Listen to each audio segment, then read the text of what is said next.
Dulce, Doceria e Café em Itu nos recebe para uma conversa muito gostosa, muito prazerosa, com Marques de Araújo, autor destes 2 livros, Desbravando a Europa e Degustando o Velho Continente. Marques, ele é guia de turismo e escritor.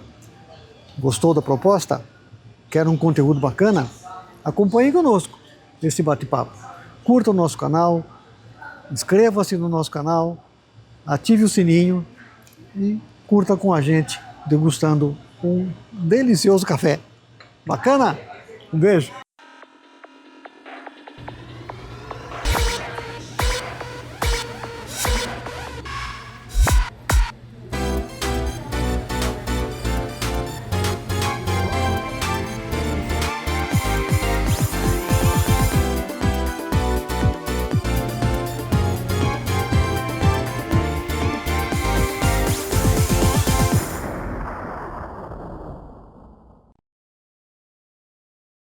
Oi, gente, tudo bacana? Olha que bacana o ambiente. Essa casa de taipa de pilão. Caso você não saiba, nós estamos na Dulce, Doceria e Café, em Itu, na Praça da Matriz, na Praça do Orelhão, Praça Padre Miguel. E essa casa, você que entende mais, tem uns 200 anos. Essas casas aqui da Praça da Matriz, elas foram construídas em meados do século XIX, por volta de 1850. Então já está aí com quase 200 anos, sim, a construção dessas casas. Muito bom.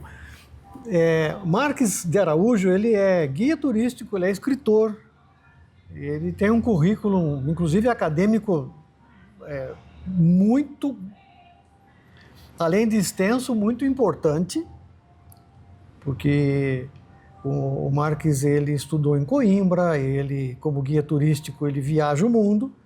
Falaremos disso também, porque temos um livro aqui, inclusive, que traduz a origem, os costumes e hábitos de povos através da gastronomia. E uma coisa também que me chamou a atenção na sua vida pré-gressa à nossa entrevista é que você é mineiro. Sim, eu sou mineiro lá do norte de Minas. É uma cidadezinha chamada Várzea da Palma. Fica no vale do Rio das Velhas, Rio São Francisco. E é uma região que antigamente era grande produtora de queijo e de leite. Hoje, com a tecnologia, é grande produtora de frutas. Mas bem do norte de Minas eu nasci. Sou de Minas Gerais. Minas Gerais. E você está aqui em Itu há quanto tempo? Eu estou aqui em Itu desde 1998.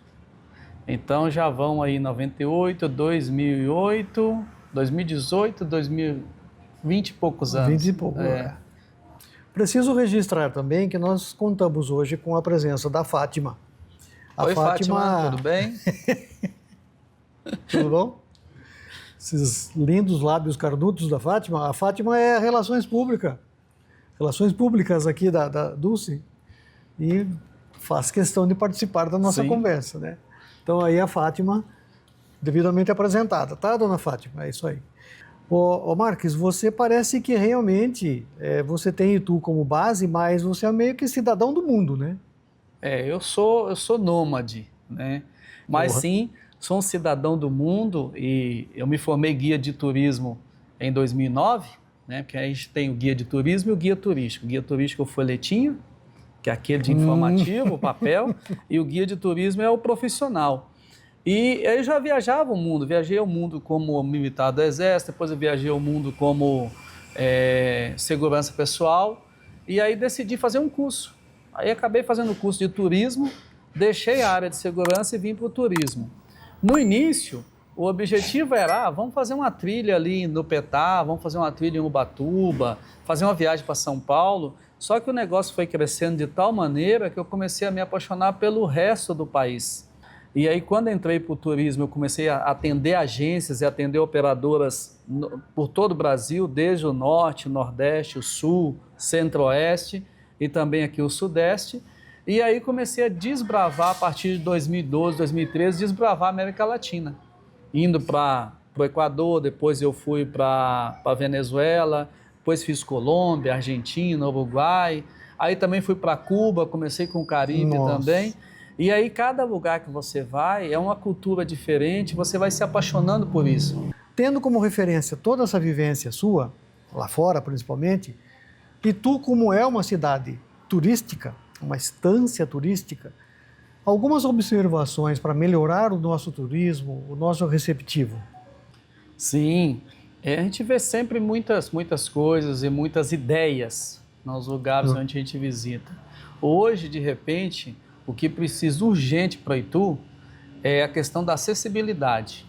Porque nós temos um eixo histórico muito bonito, nós temos aí muitos atrativos nesse eixo histórico, mas para as pessoas que têm certa dificuldade ou deficiência, para um cadeirante, para a pessoa que tem a deficiência visual, os atrativos não conseguem atender.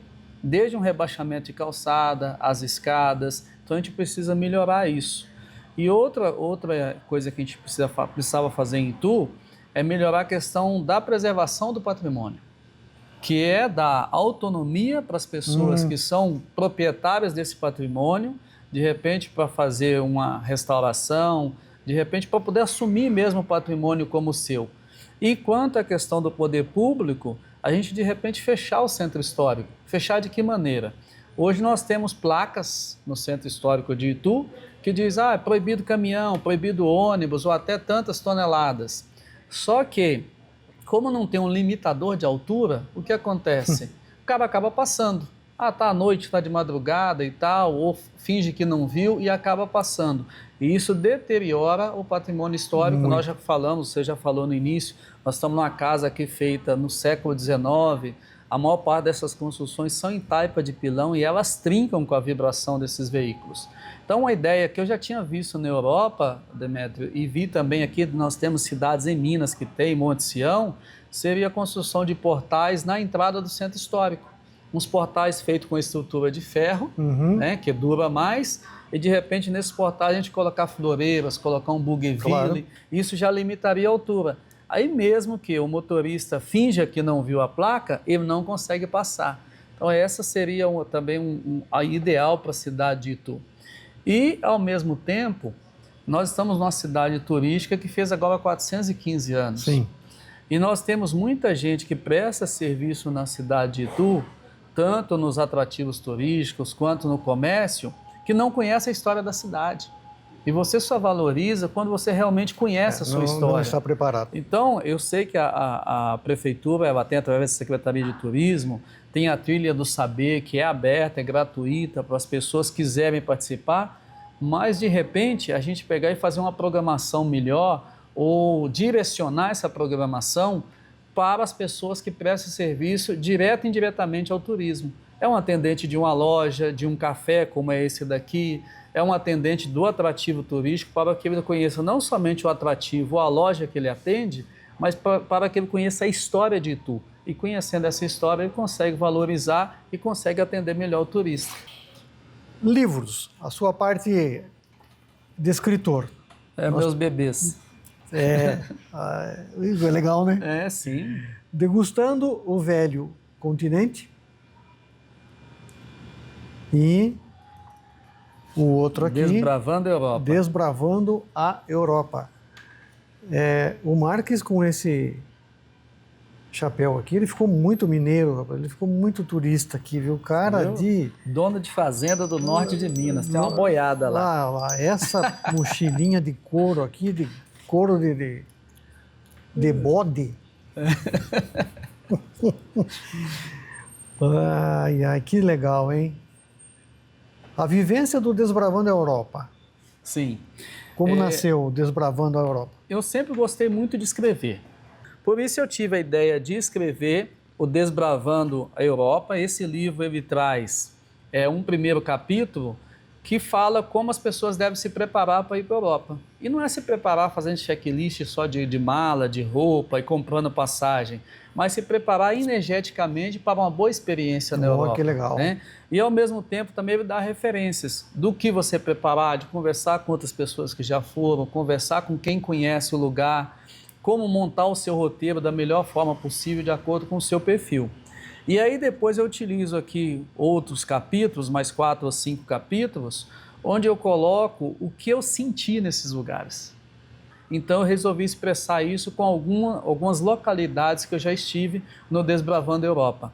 E aqui eu deixo especificado também que você pode contar com uma consultoria personalizada. Tem um monte de gente hoje no Brasil que faz isso, de guias de turismo principalmente, que conhece a Europa, que já esteve nos atrativos turísticos e é o cara que vai dar aquela dica que a pessoa que de repente está dentro da agência não tem. Ela tem o roteiro, ela tem o script da viagem, mas ela não esteve lá. E aí, Deixa eu pegar esse gancho, Sim. Me permita, porque você falou uma coisa importante que tem a ver com esse aqui. Eu acredito. Porque assim, o café é tal, mas na outra rua, o Degustando o Velho Continente, você visitou e sugere momentos gastronômicos de países não tão conhecidos, glamurosos, né? Itália, Paris, França, Alemanha, porque estão aqui inclusive Sérvia, Bulgária, Albânia, Bósnia, Herzegovina, Croácia e Eslovênia. São países incríveis, diga-se de passagem. Países incríveis, uma cultura magnífica, até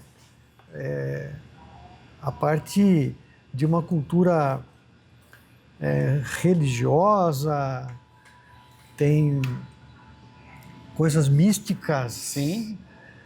Alguns muito parecidos com o nosso, com temperamento, inclusive, né? Muito alegres, muito bacanas como nós.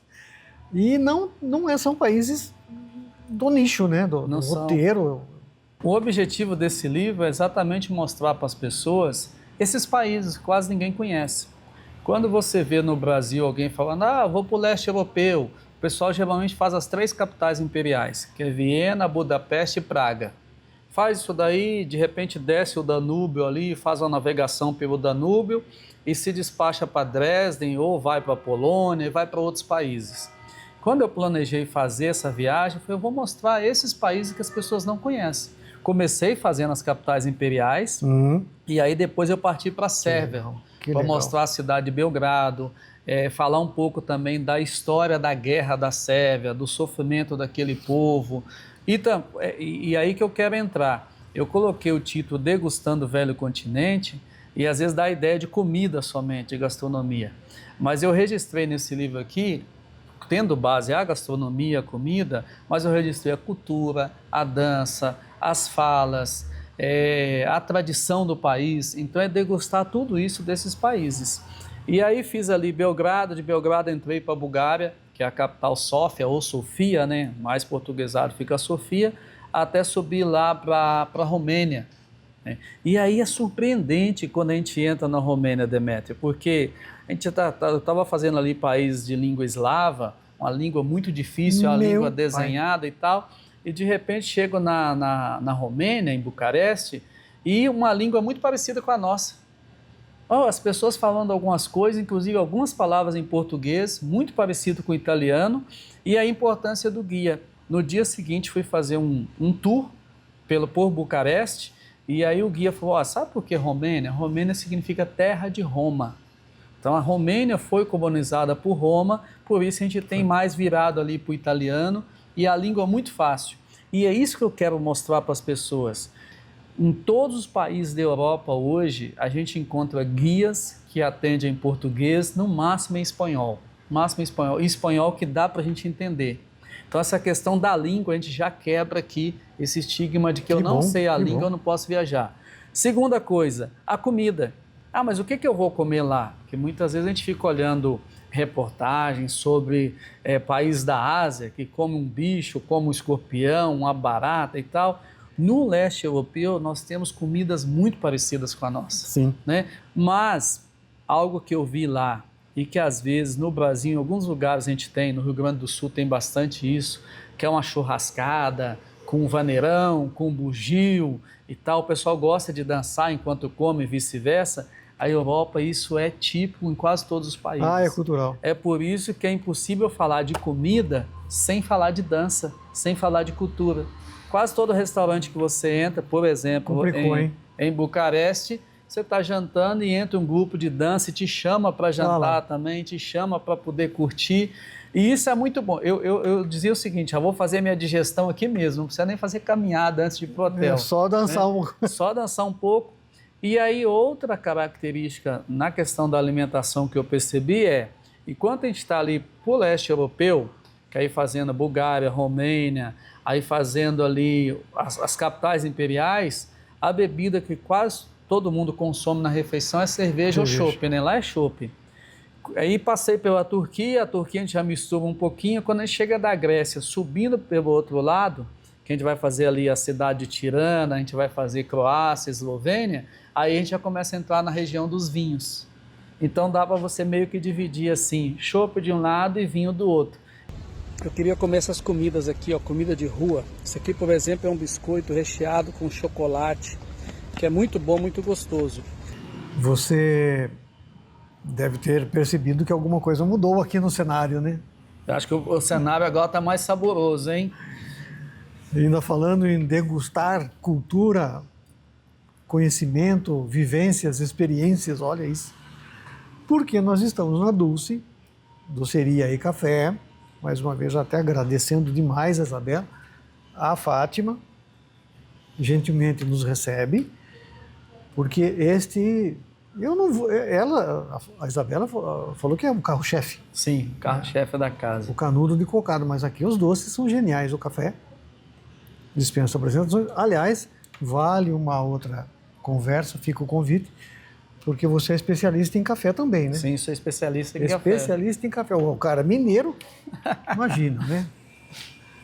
Tem grãos e grãos em Minas Gerais. Então,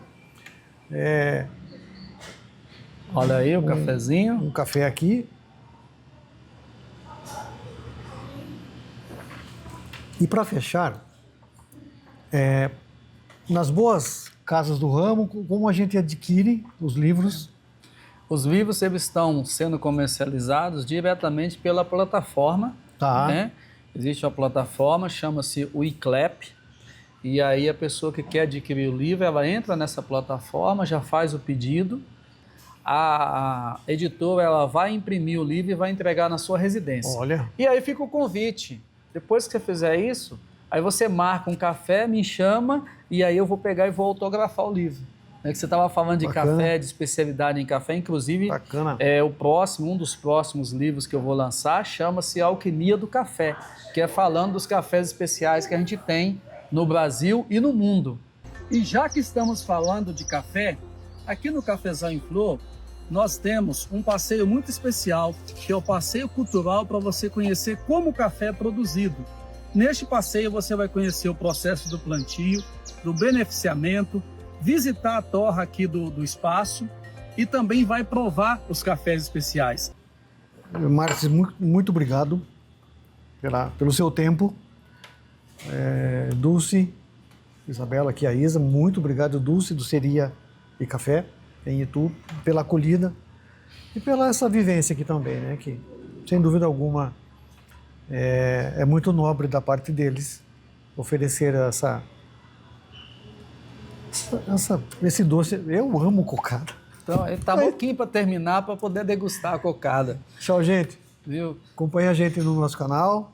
Isso aí. Os endereços também do Marques já estão passando aí, tá? Para segui-los nas redes sociais. Um abraço, obrigado, viu? Eu que agradeço, Demétrio, agradeço a você pelo espaço aqui no seu canal, principalmente por valorizar não somente a minha pessoa como guia de turismo, mas valorizar todos nós profissionais que estamos aí simplesmente para fazer o melhor pelo turista, o melhor pela cidade e, é claro, trazer sempre o nosso conhecimento em prol de todas as pessoas. Então, eu que agradeço o espaço, agradeço o seu tempo e nós continuamos à disposição. Vem para Itu, vem visitar essa cidade, vem conhecer o Demétrio, vem conhecer tudo aqui em Itu, que vale muito a pena. Vale sim. Um beijo, gente. Obrigado.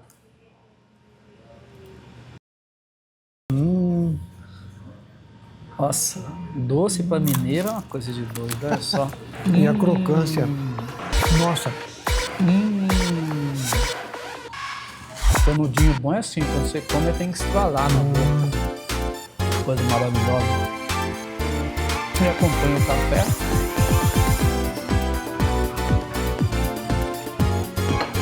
Aí sim.